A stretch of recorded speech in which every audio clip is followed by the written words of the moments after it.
E aí, pessoal, tudo bem com vocês? Meu nome é Leonardo Zeidan, sejam muito bem-vindos ao meu canal. E hoje a gente vai falar um pouquinho sobre diversificação nos seus investimentos.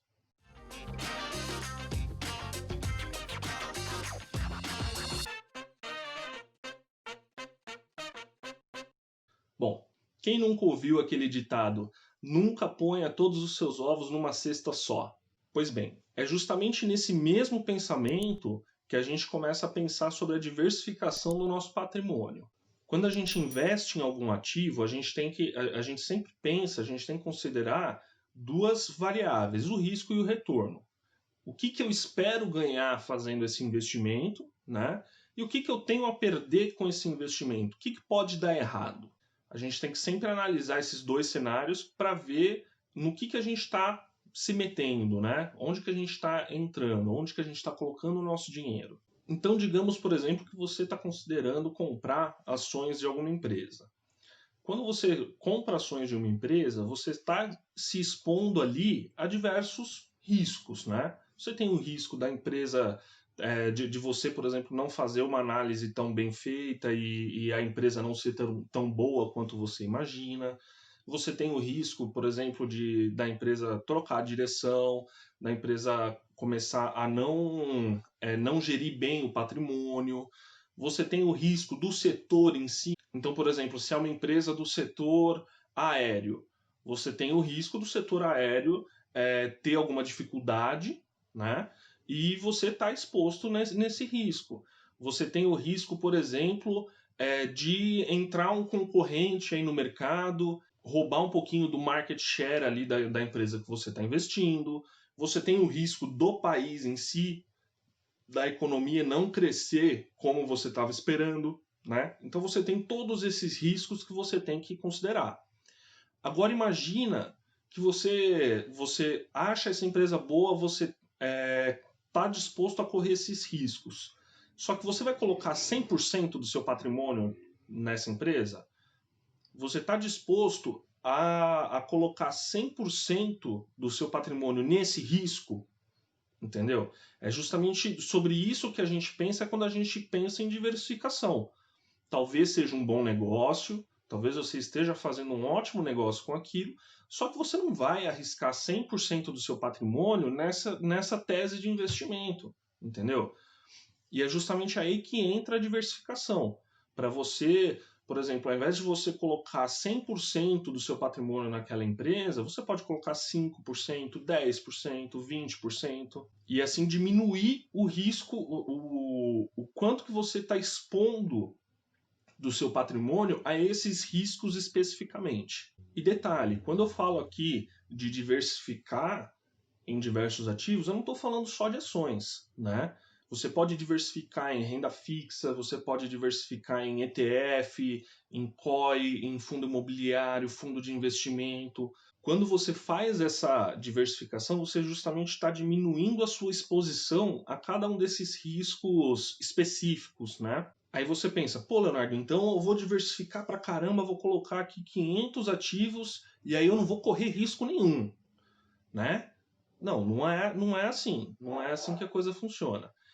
A partir de um determinado ponto, a partir de um determinado número de ativos que você tem na sua carteira, a diversificação ela passa a não fazer mais tanto efeito na diminuição do risco. Isso porque a gente tem mais de um tipo de risco. A gente tem, por exemplo, o risco sistemático, a gente tem o risco não sistemático. Então, aqueles exemplos, por exemplo, que eu dei, foram os riscos não sistemáticos, que são os riscos de cada empresa em si. Agora, o risco sistemático, que é um risco do sistema como um todo, você não tem muito como fugir. Então, eu trouxe aqui até um gráfico para mostrar para vocês que conforme você vai diversificando o seu patrimônio, você diminui o risco, só que ele tende ali para a linha do risco sistemático. Ele não vai abaixo desse risco sistemático, né? E é um senso comum aí no mercado, né? Só para vocês se balizarem, entre uns 14 e 20 ativos já começa mais do que isso já começa a não fazer tanto sentido. Então, mas isso varia muito de cada um, né? Quando você está fazendo a sua análise dos riscos envolvidos em cada investimento, você tem que pensar nisso. Mas é um senso comum aí no mercado que eu resolvi trazer para vocês. Para exemplificar melhor um pouco essa questão do efeito da diversificação numa carteira de investimentos, eu fiz algumas simulações aqui, eu vou trazer alguns gráficos aqui para vocês verem, mas eu quero ressaltar que isso aqui não é uma recomendação de compra, tá? Eu peguei aqui alguns ativos que me vieram na cabeça de alguns setores diferentes, mas eu não estou recomendando que vocês comprem esses ativos em si, tá certo? É só para mostrar teoricamente ali qual que é o efeito dessa diversificação quando você pensa na sua carteira, tá ok? Então aqui nesse primeiro exemplo, eu estou considerando uma carteira 100% em ações. Eu peguei aqui 5 ações diferentes, coloquei um peso ali de mais ou menos 20% em cada uma, né? E fiz a simulação de como ela teria se passado aí entre 2019 e 2020, mas para efeito dessa comparação. Uma carteira bem diversificada, a gente geralmente busca não colocar 100% em ações, como a gente já falou, a gente tem que diminuir a nossa exposição ao risco, né? Então você está 100% em ações do Brasil, se acontece alguma coisa no cenário brasileiro, você pode ter problemas. Se acontece alguma coisa com o cenário ali das ações como um todo, você pode ter algum problema. Então, é interessante pensar em outras alternativas, como ETFs, investimentos no exterior, fundos imobiliários, entre outros ativos. Mas aqui, para efeito de comparação, eu trouxe essa carteira 100% em ações para mostrar como ela tem uma variação, ela tem uma volatilidade menor do que os ativos em si. Então eu trouxe aqui, vocês podem ver no gráfico aí, a gente tem Itub4, né, Itaú, Fleury, VEG, Taesa e Sinqia, certo? Vocês podem ver que cada uma teve um desempenho totalmente diferente da outra. Tem umas que tiveram uma volatilidade muito menor, por exemplo, Itaú aqui nessa simulação teve uma rentabilidade negativa, mas uma volatilidade extremamente baixa. Já a Sinqia teve um retorno muito alto, só que a volatilidade também foi gigantesca. E a gente vê que ali o meio termo, a nossa carteira, ela ficou ali no meio termo, ela teve um retorno razoável, mas também ela teve uma volatilidade muito menor, se você comparar com o restante dos ativos, né? Claro que, por exemplo, se você comparar a carteira com o Itaú, que foi a menor volatilidade, ela tem mais volatilidade do que o Itaú. Mas a questão é, você está se expondo nesses 5 cenários, então, por exemplo, você tem 20% aqui, nesse caso, dessa valorização da Sinqia, só que você não está correndo todo o risco que essa empresa trouxe, toda a volatilidade que essa empresa trouxe, certo? Então você pode até falar, pô, então era melhor eu ter colocado 100% aí na Sinqia que eu teria ganho muito mais do que nessa carteira, Léo. Então essa carteira é furada, porque teve ativo aqui que teve uma rentabilidade melhor, só que é fácil a gente falar isso agora. Agora a gente está olhando para o passado, né? Você olhar para frente é muito mais difícil, né, de você fazer essa previsão. Se alguém soubesse o quanto que uma ação ia render, simplesmente vendia a casa, fazia tudo e colocava todo o dinheiro nessa ação e seja feliz. Mas não é assim que a vida real funciona. Então, o objetivo aqui é justamente a gente maximizar o retorno correndo menos risco.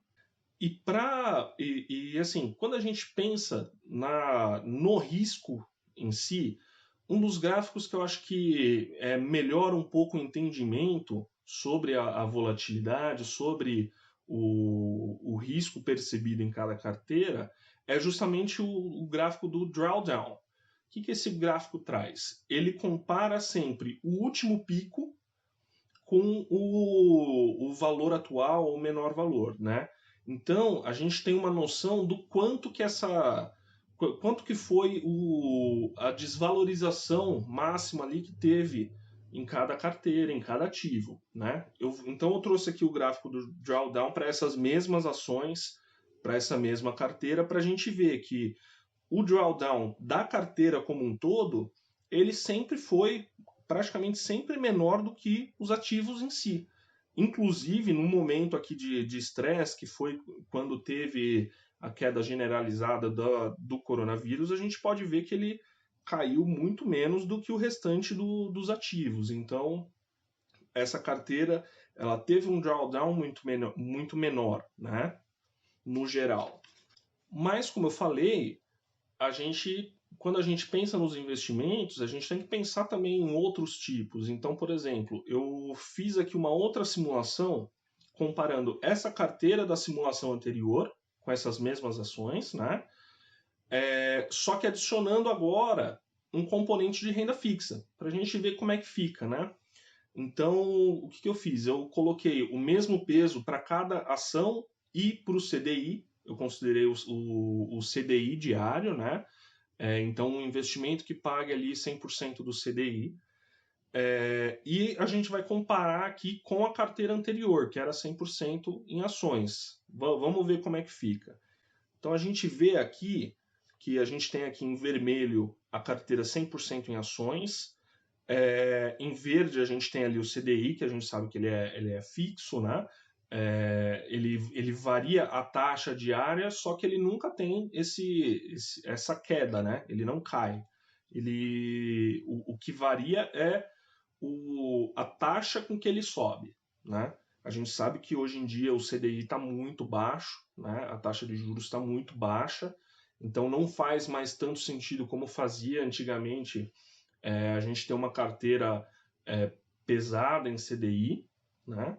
Mas aqui no caso eu quis mostrar como essa estabilidade do CDI vai trazer uma estabilidade maior para a nossa carteira, além do retorno das ações, certo? Então aqui o que eu fiz? Eu coloquei 17% no CDI, essa carteira nova é 17% no CDI, e 83% dividido igualmente naquelas 5 ações, que vai dar em torno aí de 16, 17%. Então tem um peso igual. A gente pode ver que a carteira que tem o CDI nela, ela tem um retorno menor, a gente pode ver que ela está sempre ali um pouquinho abaixo, né? Só que a gente vê que todas as variações, tanto para cima quanto para baixo, elas foram menores, ou seja, essa carteira ela tem uma volatilidade menor, certo? E como eu mostrei anteriormente, uma medida muito boa para a gente determinar o risco é justamente o gráfico do drawdown. Então vamos ver aqui o gráfico do drawdown. Vocês podem ver que todas as quedas na carteira com o CDI foram menores. O drawdown, por exemplo, dessa carteira 100% em ações aqui, o tanto que ele caiu na crise de liquidez aqui do coronavírus, a gente vê que a carteira que tem o CDI caiu muito menos, entendeu? Ela teve um drawdown menor. Então, eu quis trazer esses exemplos só para mostrar para vocês o efeito que você colocar diversos ativos na carteira contra um ativo só pode fazer na sua carteira, né? Como que ela vai se comportar? Claro que vai muito além disso, né? Uma diversificação bem feita não é simplesmente você jogar ali pesos e sortear ações, né? A gente tem que fazer uma análise de cada ação, né? O chamado stock picking, né? Então você analisa o cenário de cada ação, você vê cada ativo individualmente para ver se faz sentido o retorno que você está esperando com o risco que você está esperando. Geralmente a gente busca, por exemplo, trazer ativos que não têm uma correlação alta, certo?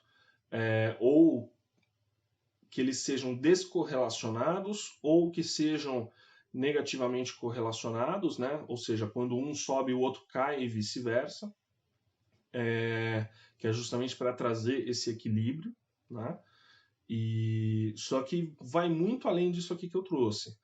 Se vocês quiserem, eu posso fazer um outro vídeo me aprofundando um pouco mais no assunto, trazendo, por exemplo, como que a gente faz o cálculo do risco da nossa carteira, considerando o risco de cada ativo. Então, existe um cálculo que a gente faz considerando o risco do ativo especificamente, do ativo A, o risco do ativo B, qual que é a correlação entre eles e qual que é o risco percebido da carteira com esses dois ativos ou esses 15 ativos, por exemplo.